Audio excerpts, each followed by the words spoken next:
1,40,000 টাকার গরু আমাদের বিক্রি হয়েছে 400 টাকা চামড়া বিক্রি করেছি। আগে সরকারগুলো বলেছে সিন্ডিকেট দূর করতে পারেনি, আজকে তো কোনো সরকার নেই, আজকে জনগণের সরকারই বলা যায় অন্তর্বর্তীকালীন সরকার। অন্তর্বর্তীকালীন সরকারের কাছে প্রত্যাশা ছিল এই চামড়া শিল্পকে বাঁচিয়ে আগামী দিনে এই বাংলাদেশের শিল্পকে আগামী দিনে আমরা রপ্তানি করে একটা বিশাল বৈদেশিক মুদ্রা অর্জন করতে পারবো।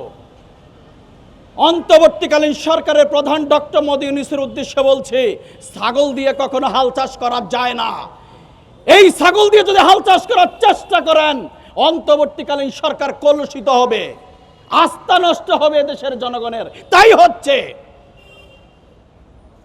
গণবিপ্লবের পরের সরকারের চরিত্র এটা হতে পারে না। রক্ত দিয়ে স্বাধীনতা এনেছে দ্বিতীয়বার, এই চরিত্র দেখার জন্য না। 300 টাকা 400 টাকার চামড়া বিক্রি হয়, যেই বাংলাদেশে এই সিন্ডিকেট ভাঙতে পারলেন না, অত্যন্ত পরিতাপের বিষয়। আমাদের হৃদয়ে রক্তক্ষরণ হয়। আর কবে পারা যাবে? দলীয় সরকার আসলে সিন্ডিকেটের কবলের বাইরে যেতে পারে না।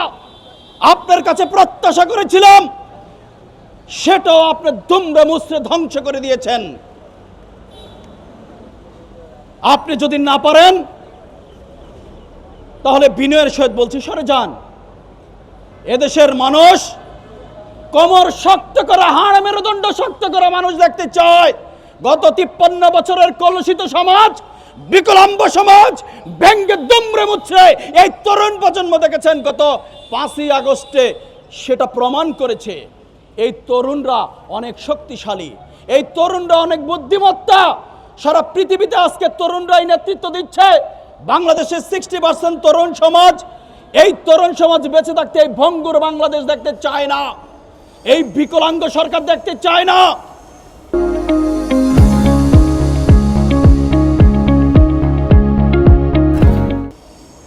এই চামড়া শিল্পকে কাজে লাগিয়ে আগামী দিনে বাংলাদেশে মাথা উঁচু করে দাঁড়াতে পারে। শুধু একটু আন্তরিকতা দরকার, একটু মানবিক মানুষ দরকার এই শিল্পটাকে বাঁচানোর জন্য। আমার ভাই বলেছে এদেশের চামড়া শিল্পের জন্য আলাদা সেক্টর আছে, গবেষণা সেল আছে। নেই শুধু আন্তরিকতার মানুষ, মানবিক মানুষ, দেশপ্রেমিক মানুষ। যতদিন পর্যন্ত আমরা মানবিক না হব, দেশপ্রেমিক না হব, মানবিক সমাজ, মানবিক রাষ্ট্র প্রতিষ্ঠা করতে পারবো না, ইনসাফ ভিত্তিক সমাজ প্রতিষ্ঠা করতে পারবো না, ইনসাফ ভিত্তিক রাষ্ট্র প্রতিষ্ঠা করতে পারবো না। আগে মানবিক হতে হবে আমাদের। যতদিন পর্যন্ত মানবিক না হব, দেশপ্রেমিক না হব, ততদিন পর্যন্ত শত শত আন্দোলন সংগ্রাম সভা সিম্পোজিয়ামের মাধ্যমেও আমাদের ফলাফল আসবে না। 5ই আগস্টের পরে রাজনীতিক হানাহানির একটা বিশাল রূপ আমরা দেখছি। এটা হওয়ার কথা ছিল না, এটা হওয়ার কথা ছিল না। এক আল্লাহকে বন্দনা করি আমরা, এক আল্লাহকে সিজদা করি, এক নবীকে আমরা মানি, শেষ নবীর। অথচ আমাদের এই মুসলমানদের মধ্যে আজকে হানাহানি, রাহাজানি, সবচেয়ে বিদ্বেষ, হিংসা, শিয়া সুন্নির দ্বন্দ্ব। যখন সারা পৃথিবীর ড্রোন আবিষ্কার করে, পারমাণবিক বোমা আবিষ্কার করে, আমরা তখন কি নিয়ে ব্যস্ত জানেন? শিয়া সুন্নির দ্বন্দ্ব। আমরা তখন নামাজে হাত নিচে বাঁধবে না উপরে বাঁধবে, সেটা নিয়ে আমরা ব্যস্ত থাকি। সারা পৃথিবীতে আজকে মুসলমানরা কলুষিত হচ্ছে, নির্যাতিত হচ্ছে। আমাদের রুখে দাঁড়াতে হবে, আমাদের রুখে দাঁড়াতে হবে। আমরা যদি রুখে দাঁড়াই, প্রত্যেকটি সেক্টরে বাংলাদেশে সেই জনসংখ্যা আছে, কেবলমাত্র আন্তরিকতা দরকার সেটাকে জনশক্তিতে রূপান্তরিত করার জন্য।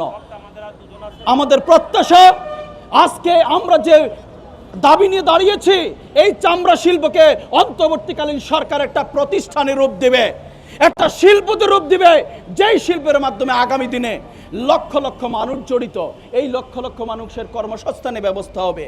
আমাদের চামড়া বিদেশে রপ্তানি করে, আমাদের চামড়া জাতীয় পণ্য বিদেশে রপ্তানি করে মাথা উঁচু করে দাঁড়াতে পারবো, তাহলেই আমরা এগিয়ে যাব।